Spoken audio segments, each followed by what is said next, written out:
Good evening, everyone, and welcome once again to our I Research webinar series on literature synthesis.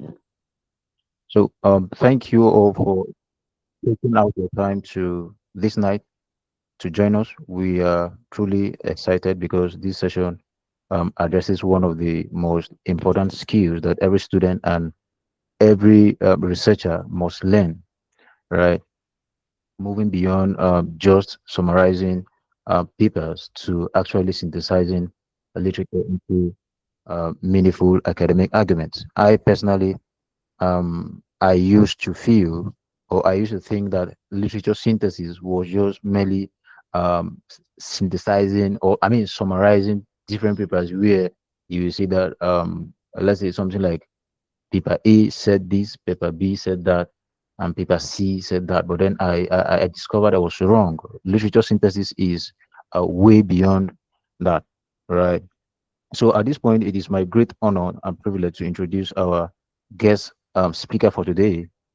Our speaker for today, by name Haggai Elisha, is a biochemist. He's a researcher and a passionate change maker who is committed to creating social impact through leadership and academic excellence.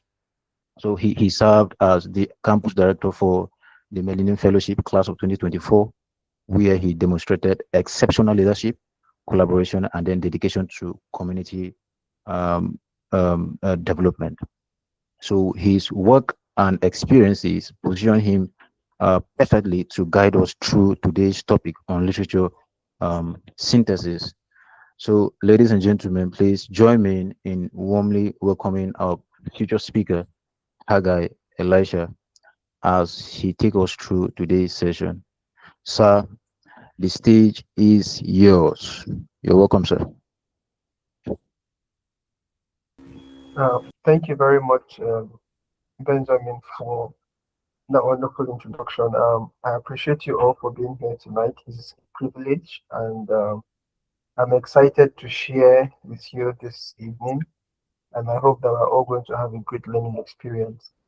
I'll quickly just share my screen so that you can view my slide. Usually, when I give presentations like this, I really like engagement, but I will try as much as to make it as lively as I can so that we can be more engaging. All right, just give me a minute. I'll share my screen.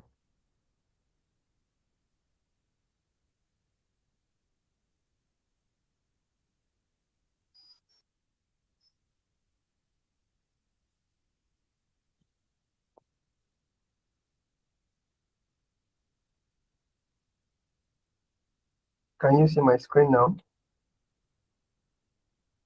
Can you see my screen? Yes, sir. We Yes, can see you. yes, yes.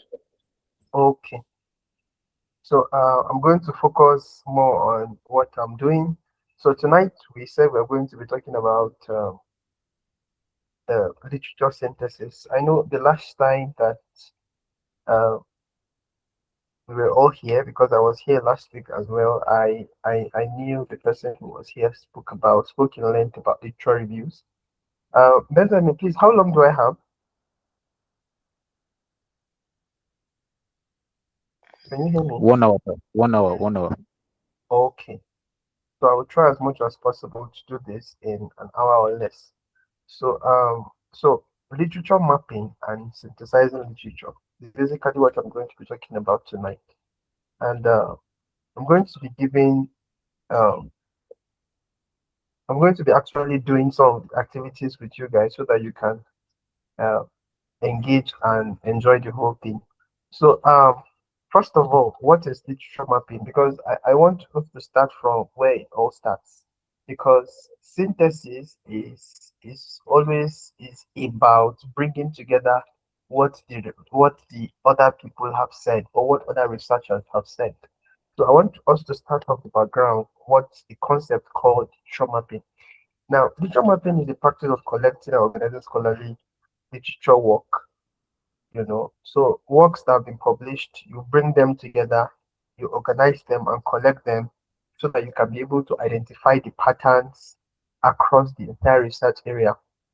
So usually the outcome of the literature map, or eventually when you finish making a literature map, you should be able to get a visual map that shows you the common ideas, common methodology trends, areas that have not been, explored or studied, and then just at a glance, you'll be able to see all those gaps if you do your literature mapping properly.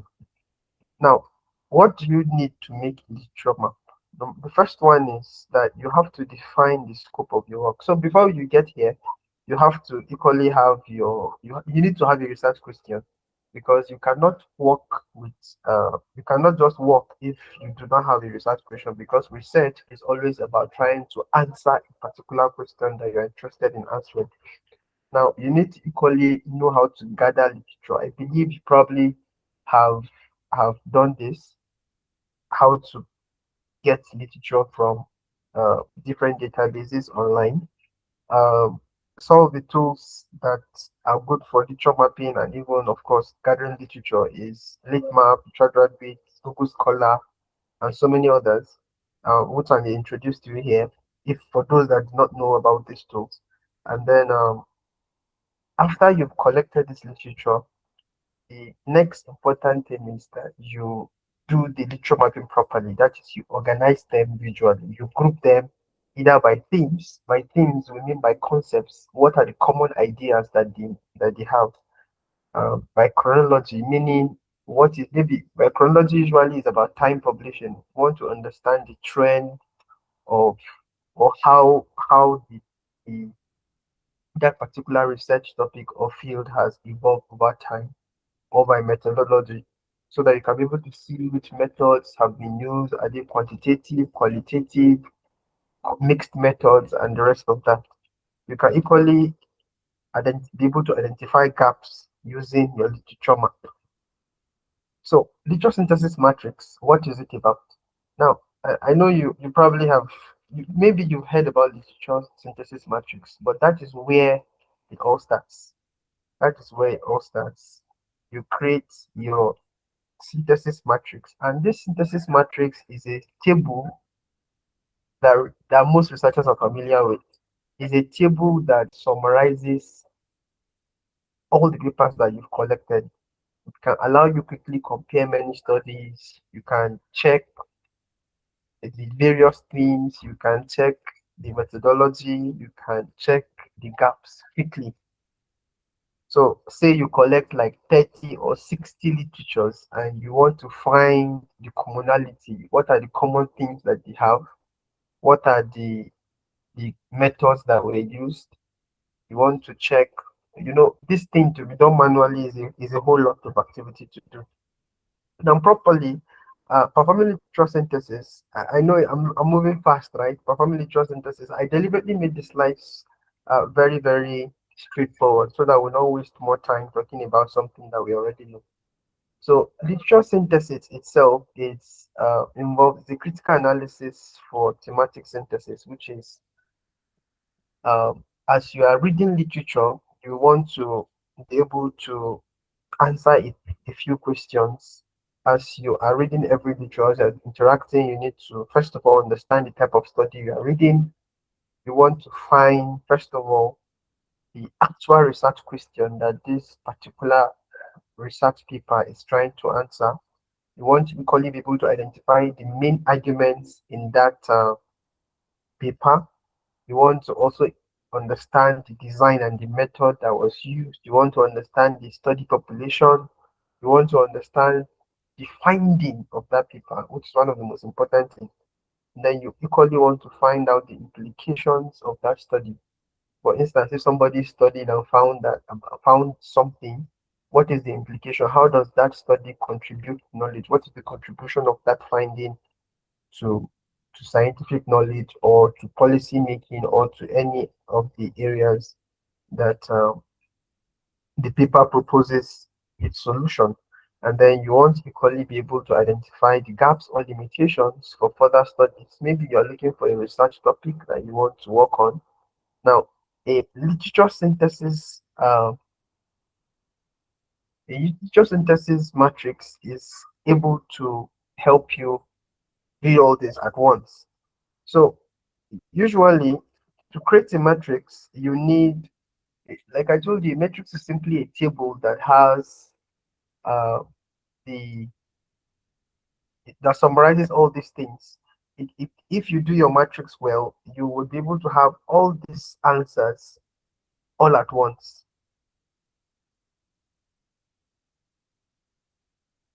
Okay, there's something I'm looking for. I don't know why it's not here. Okay, so I'm just going to introduce you to this AI tool. How many of us are familiar with Google LM Notebook?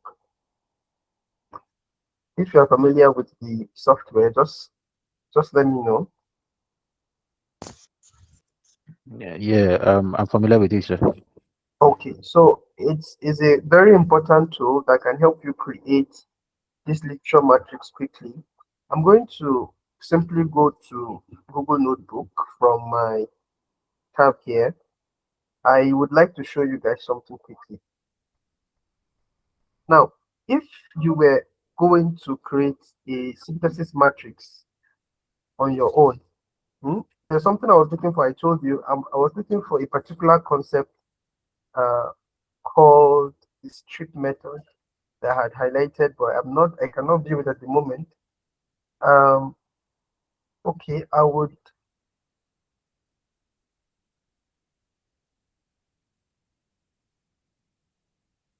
So a Google Notebook is has a is a platform that has a system that allows you put in your papers and interact with those papers. You can be able to view, see trends, and everything that you can use AI for ethically.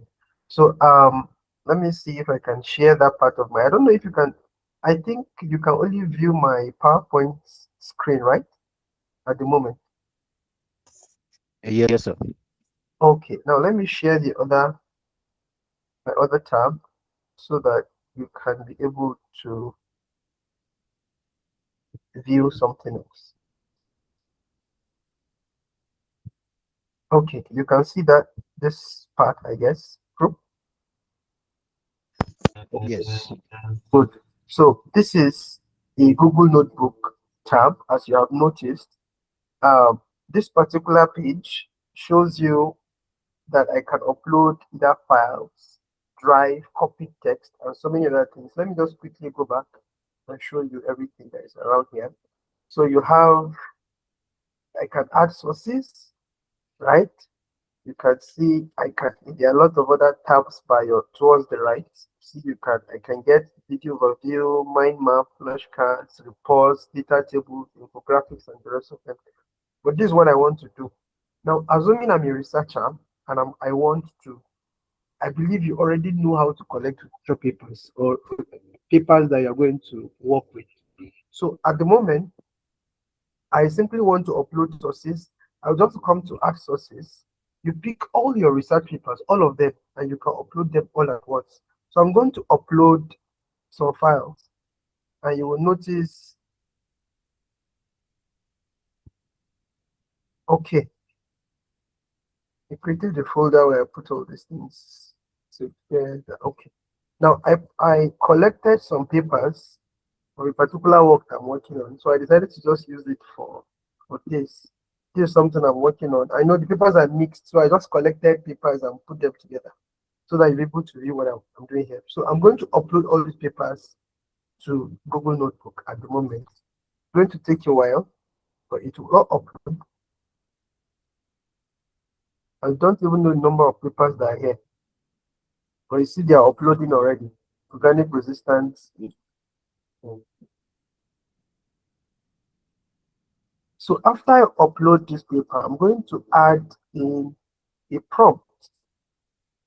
Now, this prompt is going to strip this literature for me into various uh,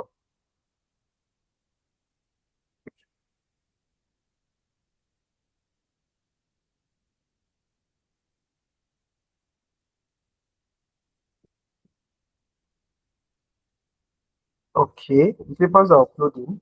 Okay, they are all uploaded. Are you seeing my screen? Very well, sir. Okay, so I'm going to copy this prompt. I will explain to you what strip means. Strip is an acronym.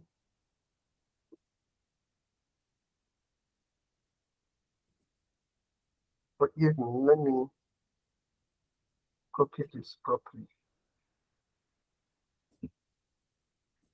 So I'm going to paste this prompt that I created and saved here so that I'll simply keep reusing it anytime I want to do this.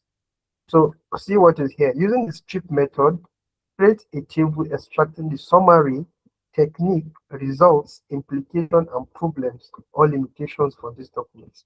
So you can already see the definition of what strip here. Strip means summary, the S means summary, the T means technique, R means results, I means implication, P means problem or limitations, and that is the gap. Now, for this, specifically highlight the recurring gaps in the P column. Now, you can create this table based on whatever you want to do. You can create your own prompts the way that you want. But the whole idea is that you want to get a summary of the works, all these works. You want to get all the techniques, the methods that were used to generate the results. You want to get, you want to be able to get the results that were the result. You want to get the implication, and you want to get the problems or limitations or any other thing you may want to get. So after I send this, the AI is going to simply read through the entire literature and create a table that provides all this information for me at once. So instead of me to manually sit down and be going through one paper at a time, imagine I have to, I don't know how many sources are here, maybe 10 or 20 of them. Imagine if you have 60 papers to review, right? And you want to quickly get a glance of all of them. You want to be able to identify the trends. I told you how you can achieve that is quickly use synthesis matrix. So you want to create a synthesis matrix using this tool now. You see, this tool allows you to achieve all this within minutes or seconds. So I'm going to send in, we're talking about 14 sources. So this is going to review 14 sources in probably a minute or less. So let's go. So I'm sending in the prompt. So the AI is going through the entire papers. It's reading through all of them, looking at the sources, defining the task, identifying key limitations, pinpointing the gaps, analyzing recent data, clarifying actions, and all that. So after a few minutes, I'm going to get a, a complete a complete literature synthesis map.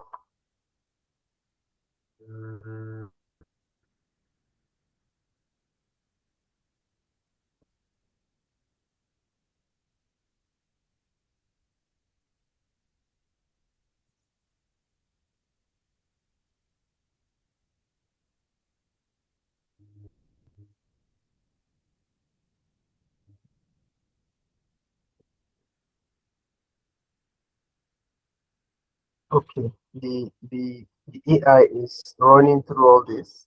You see, it takes longer to achieve all this because it's really doing the work.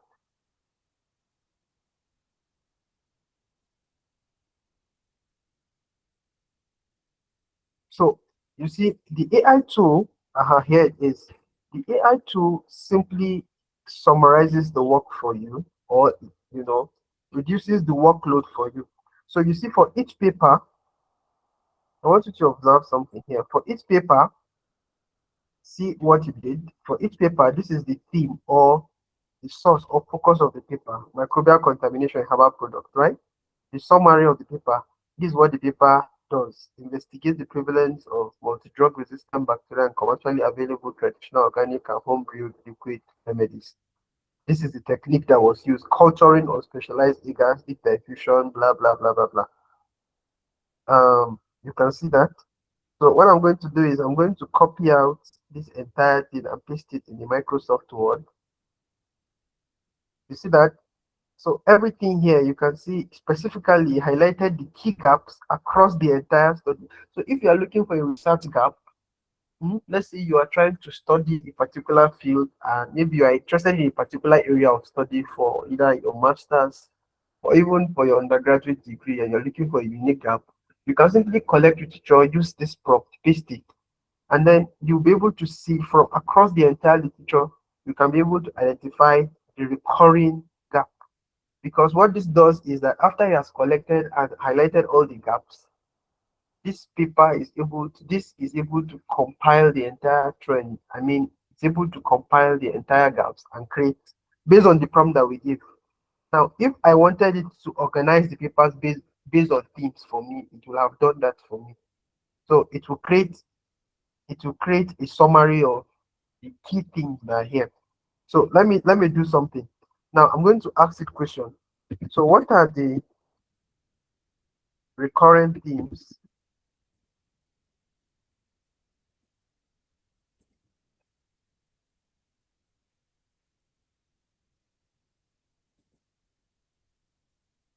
So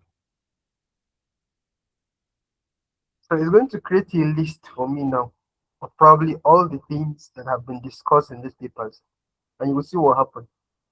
Now, the beauty of this software is that it does not go extra, and the issue of hallucination is limited here because usually why you have problems with ChatGPT and the rest of them, they can equally do something similar for you, but you see, there's a tendency that they can hallucinate and bring something else that is not part of what you give them to do. But you see, the beauty of this particular Google Notebook is that it focuses its work on only the papers that you have uploaded. Now look at this. First of all, the escalating crisis of antimicrobial resistance, and this one. You see, this is a theme. This is one of the papers that talks about it, right? This is another theme. Botanicals as targeted antimicrobial and alternative. That's another theme. You see that? So you see, it has organized the papers and has given you a review, you see, of it has created a summary of the papers and what each of them talks about for each team. So you see, for paper 1, 5, and 7, it discuss escalating crisis of antimicrobial resistance and escaping pathogens. You see here now, botanicals, paper 8, hmm, paper 8, 15, and 17 discuss this. So you can quickly be able to see if you want to see. So whatever way you want to actually simplify your work. Now you don't want to use this in your final draft when you are doing synthesis, because the goal is for you to understand the trend and be able to create your own unique work. So you see from here now, all the papers have been uploaded. We can see that we have up to 6 different themes here. Behavioral drivers of AMR, severe translation and methodological roadblocks, paradox of contaminated herbal remedies, synergistic combination therapies, botanicals as targeted alternatives, escalating crisis of AMR. Now I'm going to copy my literature synthesis map that I created. I'm going to paste it in a table so that you'll be able to view.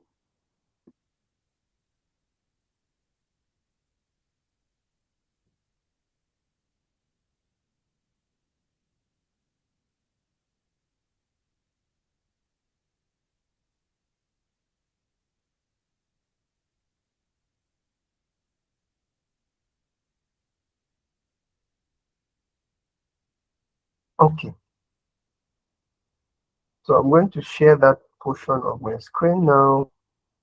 Are you guys with me? Yes, sir. Yeah. Okay, so I'm going to share that part now.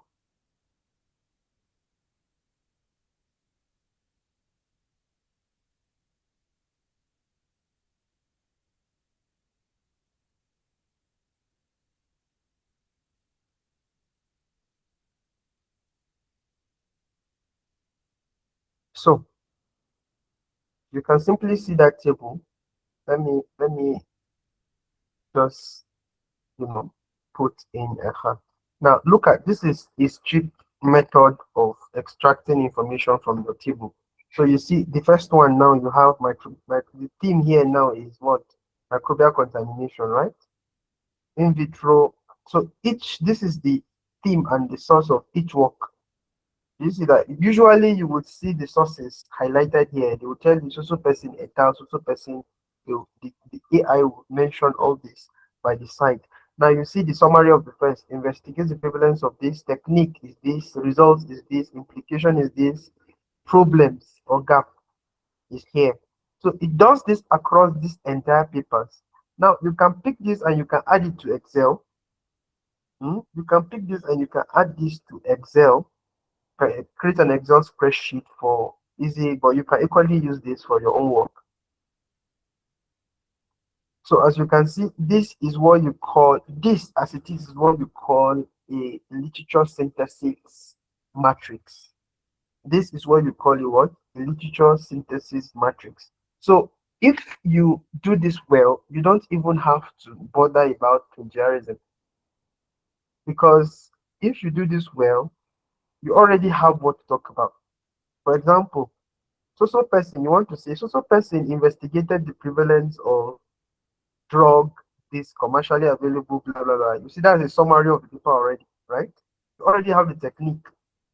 So you can use all this information already to weave your own argument based on what is here. But what I'm doing here is simply showing you how to create a literature synthesis map. Then I'm going to go and teach you how to create uh how to use how to synthesize literature from this that we have. I know we don't have time, we don't have a long time to do this. So let me go back to my PowerPoint slide so that we can proceed. Does anybody have a question with regards to this? Okay, someone is raising their hand. Does anybody has any question with regards to this?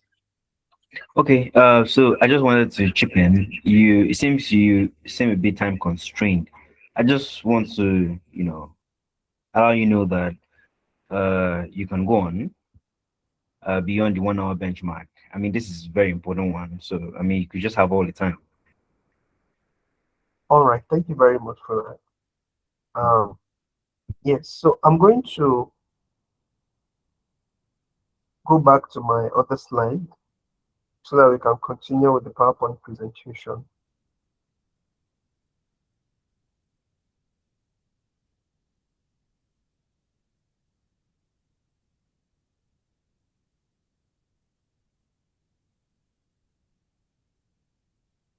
Okay, I don't know, can you see my screen? Yes, sir, we can. Okay, because I can't see it from here, so I don't know what is going on there. All right, what can you see on the screen? Literature synthesis matrix, right? Yes, literature synthesis matrix as well showing. Okay, it's fine then. So so like I said, you see this synthesis matrix map allows you to quickly answer all these questions that are posed here, which is the key analytical question, the type of study, research question, main argument, the design and the method, the population, the key finding, the implication, the limitations and gaps. So you can see that you can quickly achieve this matrix within minutes, compared to if you have to review each paper. Imagine you have 60 papers to review first of all, so that you can understand what is even going on there. So the idea is for you to be able to organize your papers. The reason why you have to do this so that you can be able to organize your papers, like we already discussed, either by themes, by chronology, by method, mm, or by frameworks. So I believe you're probably familiar with what we call conceptual frameworks or or what do you call this again? Theoretical frameworks. So you can quickly be able to put your papers together, organize them by themes. So usually what we call literature reviews is basically what you call thematic synthesis. So thematic synthesis involves you compiling your literature. As you have noticed, I was able to identify the key themes that are found in that bunch of lectures that I uploaded to Google Notebook. So from there, I can be able to, I know the key themes that this lecture discusses already. So now, if I want to discuss, if I want to do what you call it, a thematic synthesis, I want to write a review on what that particular theme is about. That is what we call your literature synthesis in itself. So it's always about making your arguments. And what does it even involve anyway? Now, the forces of literature synthesis. First of all, the whole idea is that you should be able to compare many literatures. For example, I just showed you how we just analyzed about 14 different literatures, and you can see how each of them, you can be able to easily observe how they converge on themes, on the methods, or even the findings. You can see that. So you can quickly see what paper A and paper B and paper C and paper D, you know, it gives you a view directly. So if paper A and B are talking about the same thing, did paper A and B use the same method? Did paper A and B have the same finding? Are they different? You know, do you understand? How do they agree or how do they differ? So the whole idea is that's one of what the forces of church synthesis is about. You compare, contrast, you critique, and then you comment. That is the entire idea of the church synthesis. You compare, team, what does paper A and paper B and paper C say? Where do they have the commonality? Do they differ? The contrast, where do they disagree? Is there any conflicting methods that were used? Are the contexts different? The outcomes, are they different? You see that? Now, the gap is what the literature fails to check. Maybe you checked through the method and you found, no, this method is not appropriate. Because sometimes some methods can, a particular method may not be sufficient enough to answer a particular research question. And maybe the sampling was not enough. Maybe there was a bias. Maybe the measurement was not done correctly. Maybe the assumption that is based on the assumption that the entire research is based on was wrong. For example, I want to share. I was at this research conference, and at the abstract presentation, someone came and he did his presentation. I think it was on snake antivenom they were working on, and then and his argument was that this particular plant that they thought to have that have effects that can possibly work as an antivenom for treatment of snake bites possessed some phytochemicals that were relevant, inhibiting, and all those English and blah blah blah. And then this professor came and then he asked him, said, "So this thing you just did now, he just destroyed the entire thing by simply showing him how that his entire assumption about the entire pathway that he was trying to work on was wrong. So if the entire assumption, because the assumption was that this was what the snake bite does, this is the pathway it follows, and for him, if you use this plant, it's going to affect that pathway. So the professor just showed him that no, this particular assumption that you're making on this particular pathway is actually wrong in the first place. So you see your entire research is faulty. So you can see how an entire research work based on a wrong assumption can crumble completely. So it's important you can critique like that too. So you find the research paper and you find out that no, the assumption of this research is not really uh it's not given, or it's not sufficient enough to provide the answer to the study. And then the comment is, what patterns do you see here now? See that you have expected to comment on what you noticed, the trend that you noticed. So I'm going to introduce you to a strategy or a framework that that is commonly used for literature synthesis, and um, this is called the peel strategy or the peel framework. I'm sure many of you have seen or heard about it before. It's a very effective method that researchers use to write, to do what you call a thematic synthesis or literature synthesis, as you we chose to call it. The first thing is the point. So you found that literature A, B, C, and D. What is the central connecting point? All of them are trying to make. You see that? And that is the main thing. That is the main thing you are saying. So usually, if you say, if all of this, let's say you from this work we did now, we find out that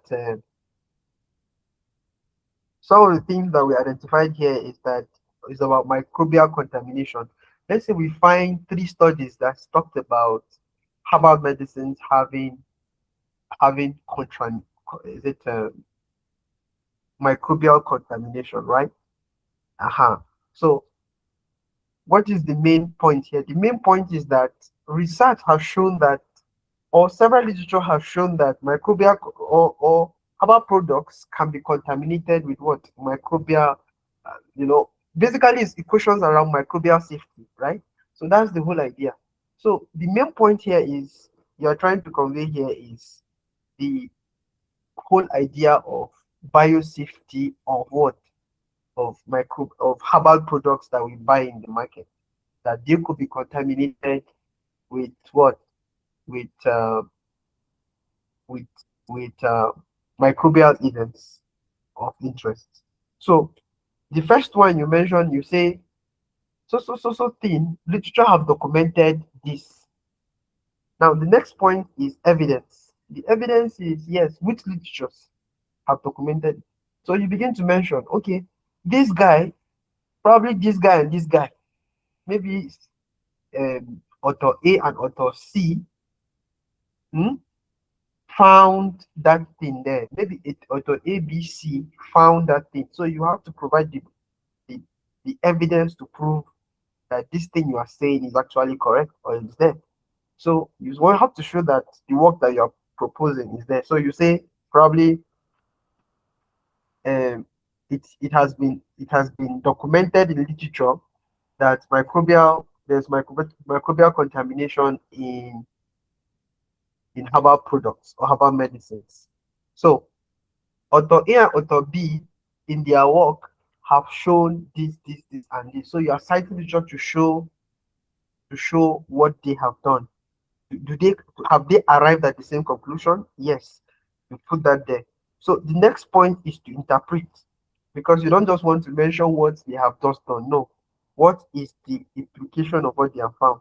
You interpret how the evidence supports the point. You connect the method, the context, and the meaning. I have an example after this slide. We'll get to see it. And then next one is the link. Now, the entire thing ties back your entire research question and moves you to the next paragraph so that you can be able to maintain narrative flow. So I'm going to give an example, show you how this works. Now, I just simply decided to use this analogy to show you for each of what we did here. Now, look at it. The first one, point. Air pollution contributes to multiple disease burdens in low and middle income countries. You see, that is the what? That is the point. Now, you see, I didn't cite it. You notice I didn't cite this statement. All right. Now, why didn't I cite it? Because it's the point I'm trying to make. Now, one of the key things that you find in many literature reviews, I used to believe that, I used to do it that way too, but thank God I now know better. Now, is that you find that every statement is cited in your work. It's very, very important, yes. Now, there are things you have to cite, there are things you don't have to cite. You understand? You get, for example, you're making, because if your entire review is basically what others have said, then what are you saying? You get, because a literature review is like, okay, you're having a conversation between Mr. A and Mr. B and Mr. C and Mr. D, And Mr. A has said this, Mr. B has said it, Mr. C has said his own, Mr. D has said their own, right? So what you did, if you say, okay, you simply come and bring, say Mr. A said this, Mr. B said it, Mr. C said this, Mr. D said this, and so what is you saying? What have you said? You, what are you saying? What do you think about the matter? That is the idea of literature review. So you always want to you collect everything they have said and make your own point. So you simply say, yes, Mr. A said this, Mr. B said this, Mr. C said this. Now, while Mr. A and Mr. B agree, Mr. C seems to differ from Mr. A and Mr. B's view. However, Mr. D seems to also agree with Mr. A and B. That is what we talk about when we talk about literature synthesis. You see, it's not just a bunch of saying Mr. A and Mr. B and Mr. C and Mr. D have said. Now you are making sense. You are doing what you call critical analysis of what Mr. A, B, and C and D have done. So, like I said here now, the first point is what? Air pollution contributes to multiple disease burdens in low and middle income countries. That is a point that I've made. Now, the evidence, Smith et al. 2025 links industrial waste to cancer, respiratory disease, while Musa connects pollution to infection spread and antimicrobial resistance. So you see, I just cited two evidences to prove this statement I have mentioned about what? Air pollution.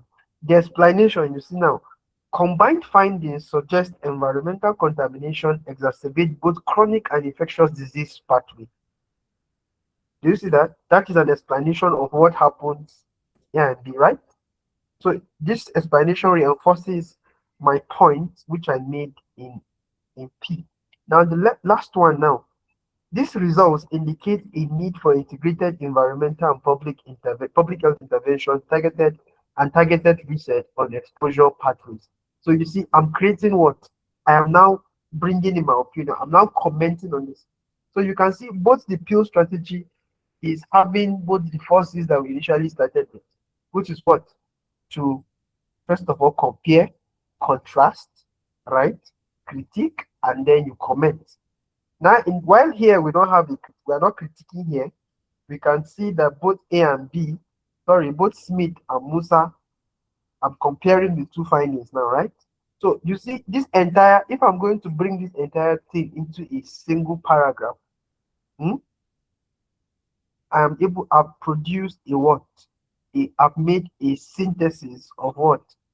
On air pollution, on how air pollution contributes to multiple disease burdens in low and middle income countries, because that is the whole point. So every single time you are making your argument, any argument you are making is always you state your point, state your evidence, explain the point, and then you end it.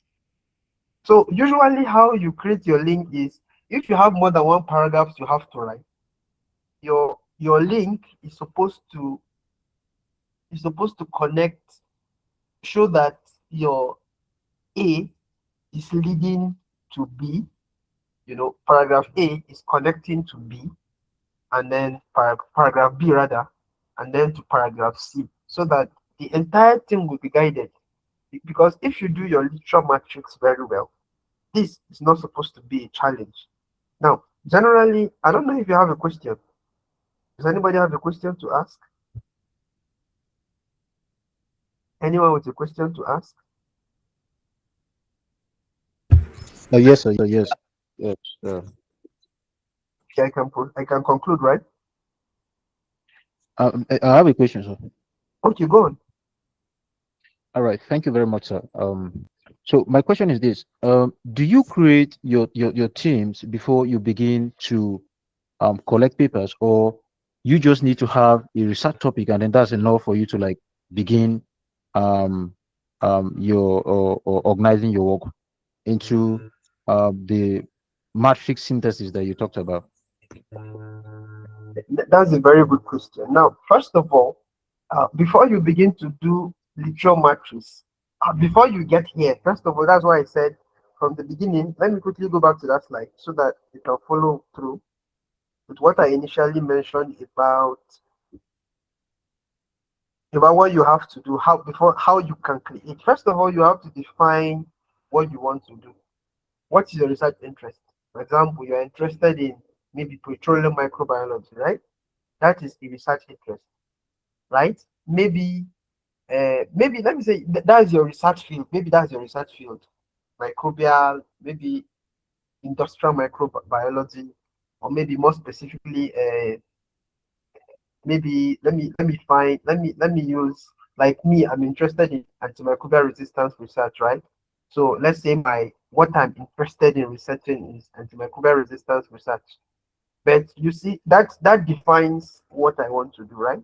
So first of all, within that antimicrobial resistance research now, which particular area am I interested in? Is it drug discovery? Is it is it antimicrobial resistance reversal? Is it antibiotic, understanding resistant pathways and the rest of them? Am I interested in parasites? Or because some people are working on AMR in parasites, some are working in AMR in cancer, some are working on AMR in bacteria. So people are doing different things at once. And even within those fields, there are some other fields that they have to find. So you as a researcher, you must already have an area you are interested in finding.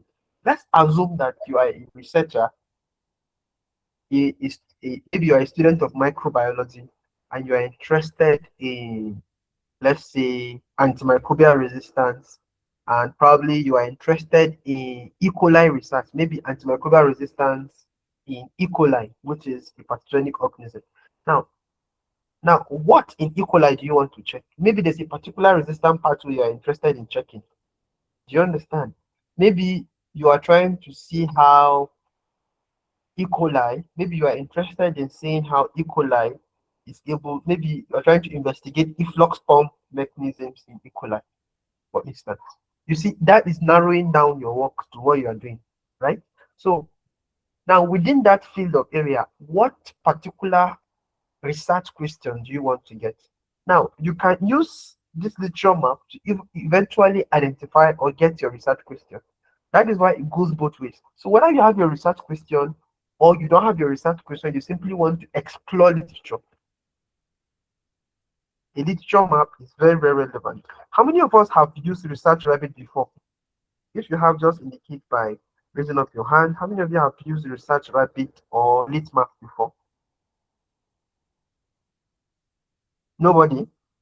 If you have, just raise up your hand, just tap on. Okay, none of you have used that before. Okay, now I will just go to Litmaps. Litmaps is a very, very free software. You can just go to Google, type Litmaps, and of course you're going to see their website. You quickly just go there, and I'm trying to load my own here, even though network is a little bit slow. If you're with your laptop, you can equally try to load Litmaps, and let's see how it goes.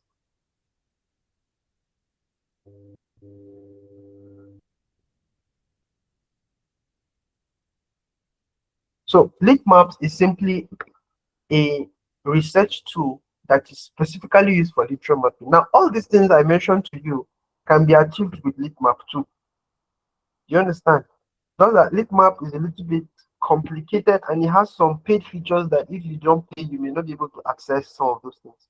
Research Rabbit too does. So all you need, for instance, if you have a particular research interest and you want to explore literature, for example, a typical Google Scholar, if you search with your keywords, you're only going to find research papers and you probably will check them out or download the ones you need and leave the ones you don't need, right?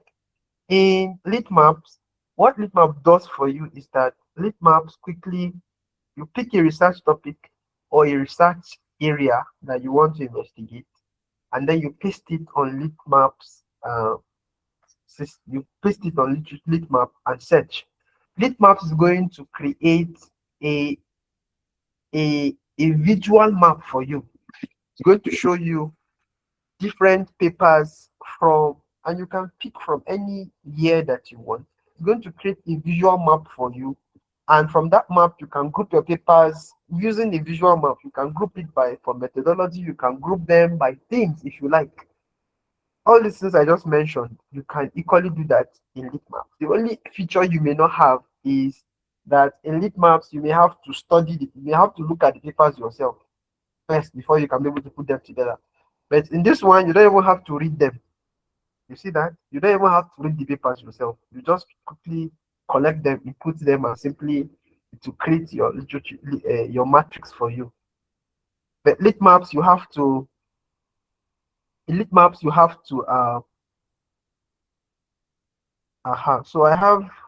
Let me show you how Litmaps looks like. I'm going to share my screen.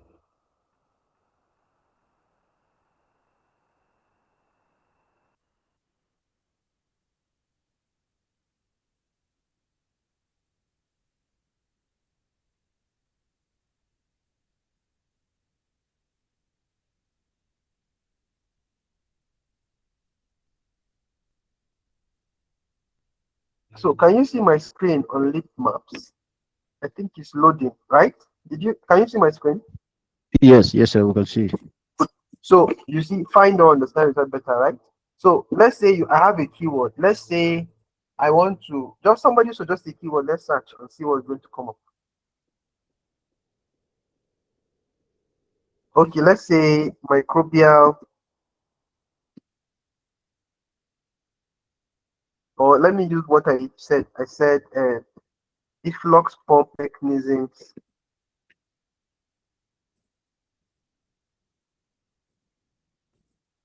in E. coli, right?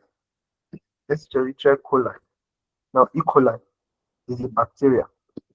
So I'm searching. You see, it has. You can see what's going on here. It's going to.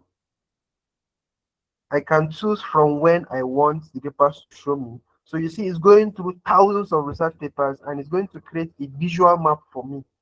Are you seeing that? These are papers from 2020. You can see them. Hmm? You can see them all through. It's going down. So it's going to create a map for me, a visual map for me by the right. And then I can pick, if I select any paper I want now, let's say evolutionary conservation of, let me pick this 2014 study. Or look at this one. Escherichia coli resistance mechanism, ACRAB, blood or C, efflux pump, interaction with commonly used antibiotics in molecular dynamic, whatever. I will pick that paper now. Look at what is going to happen, right? You see, I just picked the paper. Is that correct? Now, you see, I can view what is there.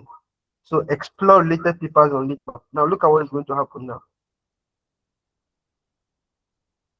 So what this paper is going to do is, you see, this is my seed paper. In research, we call this kind of thing seed paper. So this software is going to compare this work with other works, and it's going to connect this work with all other works that have been done, works that cited this work before. Do you understand? Works that were based off this, and then be able to visualize the chronological development of the entire thing. Now you can see it's going to literature, and you will see what's happening now. It's going to create a visual map for me. Dating, are you seeing what's going on? This is my paper now, right? Are you seeing how all of this is connected? Now, all the papers that connect to this is all these arrows you see. Now, this is my 2024 paper. What this is telling, these arrows are telling me is that each of these papers and these dots cited this one. So if I pick this one from 1998, you can see this Smith, this 1990, this Smith cited this guy from 1998. Are you seeing what's happening here? This guy was equally cited by Smith, and even a recent paper was published in 2025 on that subject that is similar to here on that subject. Do you see that? You see a 2024 study equally cited this one.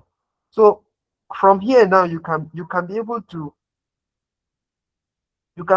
understand. You see what I mean by when we say organize papers chronologically, when I was telling you want to understand the evolution of these works through time. How has this field evolved through time? For example, from 1998, because that was is in 1990, the first paper that was published in this field of research was in 1998. From time going onwards, 2020, this is the most recent paper that's been published on that area. Are you seeing that? And then you can notice that this paper is standing alone. And these guys, these Laura people, these people, they cited a work from this guy, cited people, this Regat in 2018 and Christike in 2022. Are you seeing the connection? And then you can see that this Laura guy, this Laura paper is alone. It's not connected to anyone. Do you see that? Now, while this other one cited him, no other papers have cited this one. And you can see it's in front of the other. So suggesting that it is the most recent publication on this particular subject. So there are two tools you can use to achieve this, whether Litmaps or ResearchRabbit. ResearchRabbit can equally do this for you. Do you understand? So you can pick a particular paper. You can decide to check what is there, and you can add, you can tag other papers to which other one you want. So let's assume this Smith guy, and then as your preview paper, you can tag along and tag along and tag along and group your papers from here. I hope you're understanding what I'm trying to say. So I'm just attempting to answer your question. You really need to have a research gap before you really need to have a research gap, or you must before you can be able to do this thing. No, whether you have a research gap or you don't have, you can use literal matrix to either find the research gap you're looking for, or even if you have, or even if you don't have, you can use it to find the gap, you can use it to validate your gap, you can use it to explore what the entire field of study is saying. You understand? So that you can be able to identify your gap. But if you have a research question, very good even. You understand? You can use this. It's usually from your gap that you will formulate your what? Your research question. So have I answered your question? Yes, sir, you have done so very well. Thank you so very, very much. So, okay, Hendrix, your hand is up, but then I wanted to ask a second question. I don't know if it is regarding this particular stuff you want to ask. I don't know. Yeah. So, it's on the literature map. I saw that some papers are disconnected from the main citation. So I don't know, like, was there a mention, or like what's the concern really? Why some of the papers are isolated from the main source itself? So that's the question. However, I still have more to do, but Dr. Wen, you can continue with what you have in mind. Okay, so let me understand you. You are asking for what you can see the map you can view on Litmaps, right?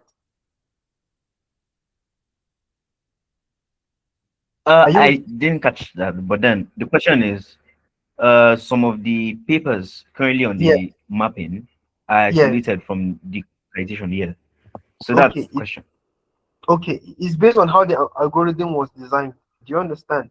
Now, if you notice, all these papers connect without, if I don't put a mouse any paper, I told you that we have a C paper here, right? This Smith 2024. Is that correct? Yes, yes. So True.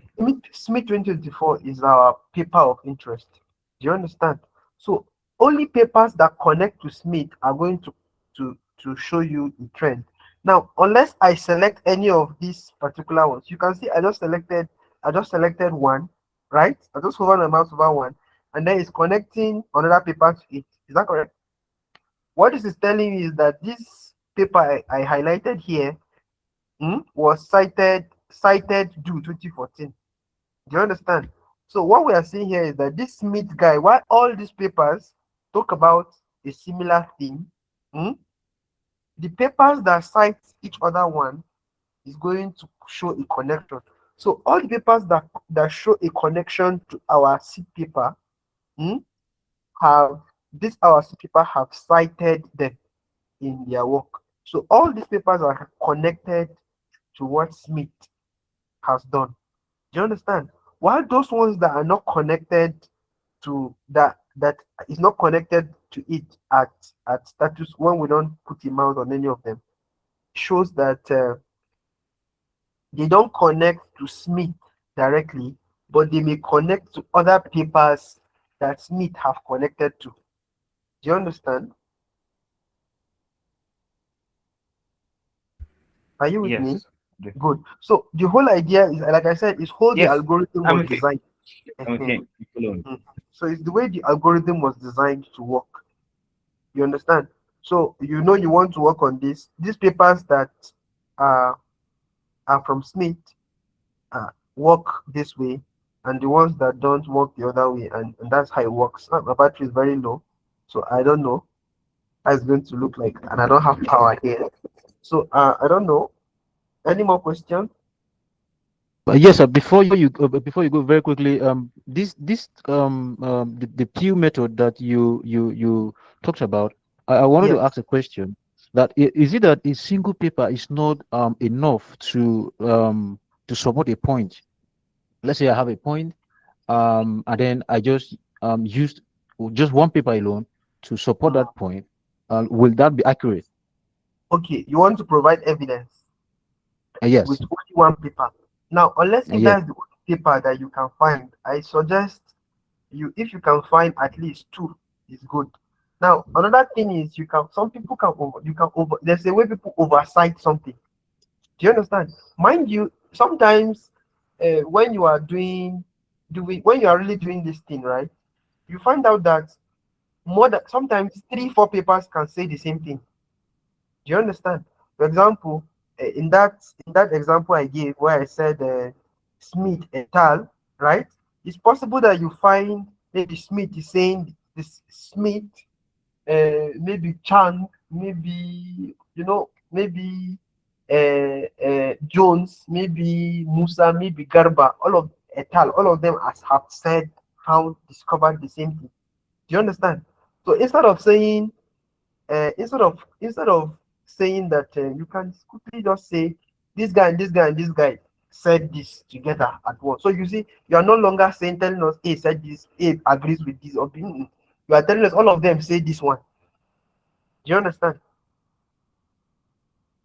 yes. Very well Ehen. So understood, whether sir. you have good, if you, it's possible for you to have more than one evidence, but if it's only evidence that you have to support your claim, well, it may be weak depending on the context because you want to have more evidences to prove your point. Do you understand? Okay, yeah, understood, sir. Yeah, even in court, they say as the amount of two, three witnesses, the matter is established, right? So at least if you have two, three people that agree with what you are saying, it's good. And mind you, doesn't mean you should oversight. For example, if you have 10 papers that said it, you have to cite all the 10 papers. No, two, three is enough. You don't have to cite the entire 10 people. Do you understand? You can just cite the Oh, most recent, maybe two, three most recent ones, and that will be enough to provide evidence. Okay, any more okay. Well, questions?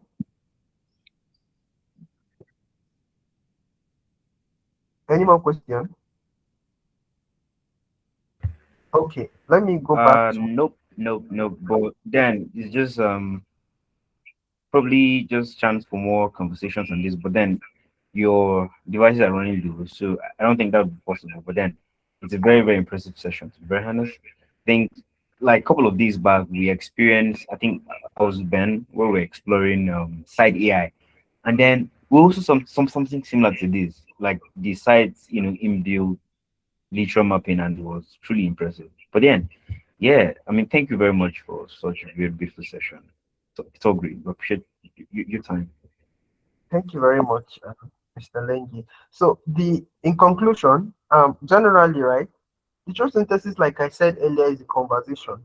So you must be able to see how research papers speak to each other, whether against each other, or even what you think, what is your position on the matter.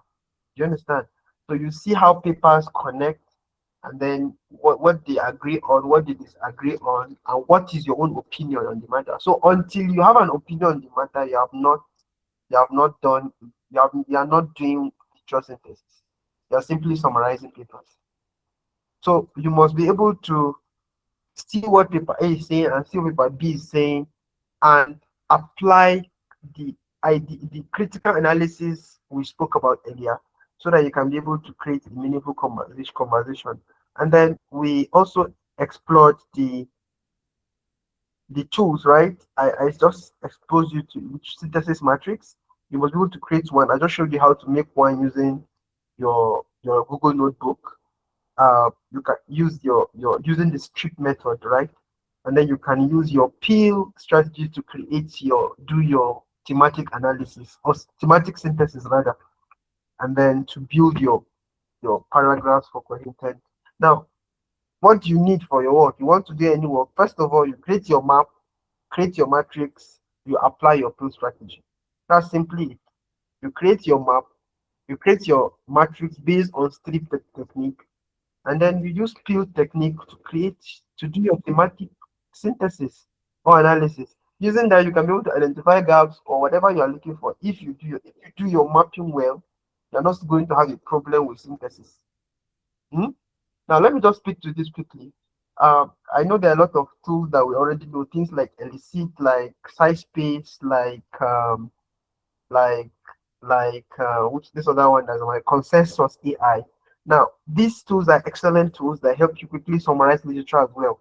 So you want to equally understand. So if you search using those ones work better if you have your research question already. You understand? You pick your research question, paste in the search engine, and search. It is going to summarize literature that answers that particular research question. Sometimes you can get up to 10 of them. In fact, consensus is better. It will show you how many of them agree with your work, how many of them disagree based on your question. For example, you want to know, does does air pollution contribute to antimicrobial resistance? You you ask that question on consensus. Consensus will give you a feedback, tell you so number of papers agree with this, so number of papers do not agree with this, and it's going to create a matrix for you as a matter of fact, showing you all the papers and the summaries of all the papers and the findings and everything, just like we did in Google Notebook. It may not be detailed because in that one, of course, we prompted it where we wanted, but it's equally going to give you the result that is going to help you in your work generally.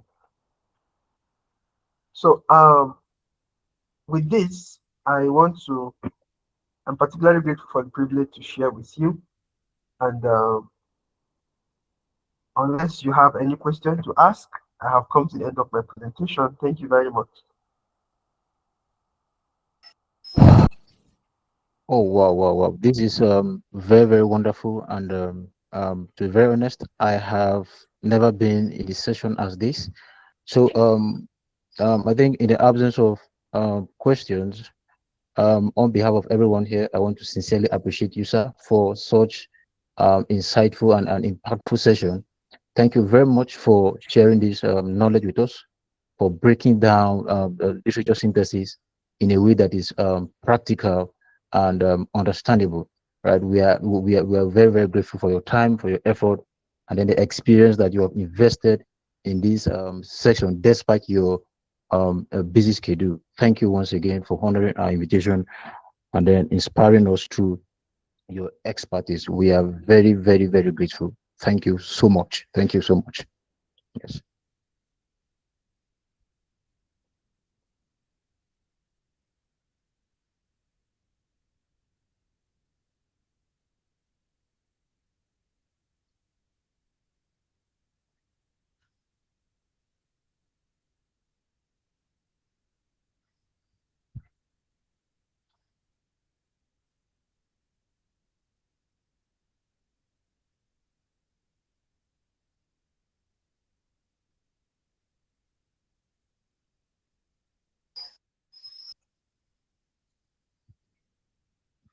Yes. So, Hendrix, are you there? Yes, boss, I'm around. Okay. Okay. So, I can also see my honorable class rep is here. Lois, thank you so much for joining us today. I can see that you were here from the beginning of the call till the end, and we are grateful that you joined us today. Thank you. Bibiana, thank you also for coming. You have been here with us always. You have been joining us every Fridays, and then really appreciate you for that. And then we also have this Jamie on the call. Thank you also for joining. So, Dr. Hendricks, over to you. Yeah, Dr. Ben, thank you very well for coordinating the session. Also, Lloyd, it was good to have you. I didn't doubt that you wouldn't stay in here alone, but yeah, you're here. Also, help pass the word to our colleagues. There's never been a better time to have the sessions than now because of we're stepping into a research zone or a research class. This knowledge will be well sought out for those who be needing it, especially when projects will be kickstarting soon. This is a very critical gap that still exists within most of our colleagues. I just In fact, this session was a very big one for me because Dr. Ben, I learned a lot. I've never heard about the peel framework. I've never heard about the strip framework, and it's well amazing. It's well thought out presentation. So yeah, it's a very beautiful one. Good evening, Bibiana. Thank you very much for joining us every Friday. So yeah, we look forward to having more sessions. So yeah, Dr. Ben, we're gonna continue this conversation just right after I stop the recording. So, couple of seconds.